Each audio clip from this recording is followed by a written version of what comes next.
Salvete omnes, exputatus, quesaco advenisti. Ce qui veut dire en français, bonjour à tous et bienvenue dans le quesaco. Enfin, plus ou moins, les latinistes purs et durs me pardonneront si la traduction est un peu approximative. Alors, pourquoi je commence l'émission en latin d'après vous ? Bon, vous me voyez venir, je sais, surtout que je vous ai déjà fait le coup sur des pourquoi du comment il y a quelques années. Nous allons effectivement ausculter aujourd'hui une locution latine, mea culpa. Et vous allez voir que dans les rues de Paris, certains se souviennent parfaitement de ce qu'elle signifie. Regardez. C'est ma faute, ça veut dire ma faute. Une expression en latin pour dire ma faute. Et on le dit à quel moment et pourquoi ? Quand on s'excuse. Quand on s'excuse, quand on va se faire pardonner, ouais. Oui, ça en frappe sa culpe. Oui, c'est ma faute, ma très grande faute. Alors là, mea culpa, on peut le dire 24 heures sur 24.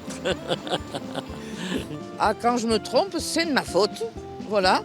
Et je ne pense pas que Dieu y soit pour quelque chose, et le petit Jésus peut-être, parce qu'on lui demande tellement à celui-ci.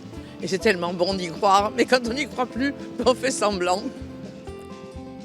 Voilà, pas besoin de beaucoup plus de réponses, c'est ma faute, c'est ma très grande faute, les gens le savent. Après, on voit qu'il y a quand même un petit flou sur ce qui est de notre faute ou pas, mais on va voir ça avec le Père Clasen. Bonjour. Bonjour. Alors, ce mea culpa, il apparaît quand et où pour la première fois ? Alors, il est attesté par un moine bavarois au XIe siècle, Bernold, sur le lac de Constance, il y avait une abbaye là, et dans ses écrits, il mentionne explicitement donc cette prière. Alors, donc elle existe antérieurement. On ne sait pas très bien la dater. C'est le Confiteor. Je confesse à Dieu Tout-Puissant que j'ai péché. Ouais. Voilà, en pensée, par parole, etc., en action et omission. Oui, j'ai vraiment péché. Voilà, mea maxima culpa. Alors ça va nous permettre justement de revenir sur la responsabilité de l'homme face à la faute. Oui. Au tout début, l'homme se faisait pardonner en sacrifiant des animaux. Oui. Et puis à un moment donné, Dieu il a dit les amis, vous êtes bien gentils, mais les animaux, ça va bien. Il va falloir regarder vos fautes en face. Alors racontez-nous cette évolution-là. Oui, si on veut, en effet. C'est-à-dire le sacrifice animal, c'était une sorte de décharge, de catharsis. On se déchargeait de quelque chose qui nous pesait. Et donc, on faisait des sacrifices, et puis il fallait que ce soit coûteux. Un animal, c'était coûteux. Oui. Donc, en gros, on payait une amende en nature. Quand on dit « c'est ma faute » dans la pensée chrétienne, c'est un peu plus que ça. C'est accepter, en effet, que les choses de ce monde adviennent aussi par moi. Et c'est donc dire « en effet, j'ai fait ça ». C'est le « je ». Si j'ose dire, on dit quand c'est ma faute, ça veut dire c'est moi qui. En gros, c'est pas passer la balayette.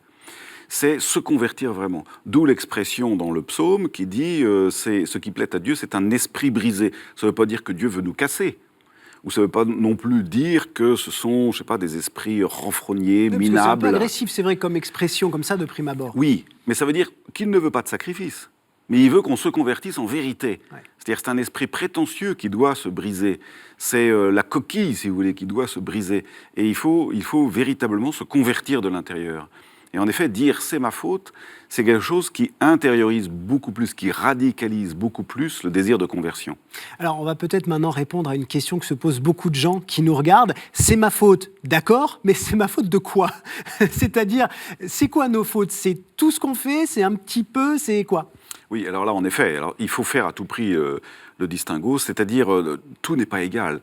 Il y a quelqu'un dans Radio Trésor qui disait « Ah bah oui, dans ma journée, tout est de ma faute ». Oui, on pourrait le faire 7 sur 7, 24 heures sur 24, il disait. Pas tout à fait. Enfin, en effet, dans mon existence, il y a quantité de choses où je suis vraiment engagé. Mais il y a également quantité de choses qui sont involontaires. Pour autant, ça ne veut pas dire que je n'y suis pas engagé. Mais ce n'est pas véritablement ma responsabilité. Or, il y a des faits de mon existence, que ce soit en bien ou en mal, qui sont véritablement de mon ressort. C'est-à-dire c'est moi qui l'ai voulu, c'est moi qui l'ai préparé, c'est moi qui l'ai fait, et je dois donc en assumer les conséquences. Alors ça, il faut être aussi lucide là-dessus pour le bien que nous faisons. Il faut fuir toute forme de mauvaise modestie. Voilà, donc il y a des choses que nous faisons qui sont formidables, il faut savoir se les avouer, en rendre grâce à Dieu, et il y a en effet des choses pour lesquelles nous avons en nous abîmé notre condition humaine. Et finalement, est-ce que savoir dire mea culpa, donc c'est ma faute, est-ce que c'est pas la plus belle voie vers l'apaisement intérieur et puis vers le bonheur tout simplement ? Oui, c'est accepter de répondre de. Le pire de notre existence, c'est de ne pas pouvoir répondre. Voilà, c'est-à-dire que tout nous soit finalement dans un rapport d'impuissance. Et dire c'est ma faute, c'est dire je refuse ce rapport d'impuissance. C'est-à-dire, en effet, je peux faire des choses pour changer.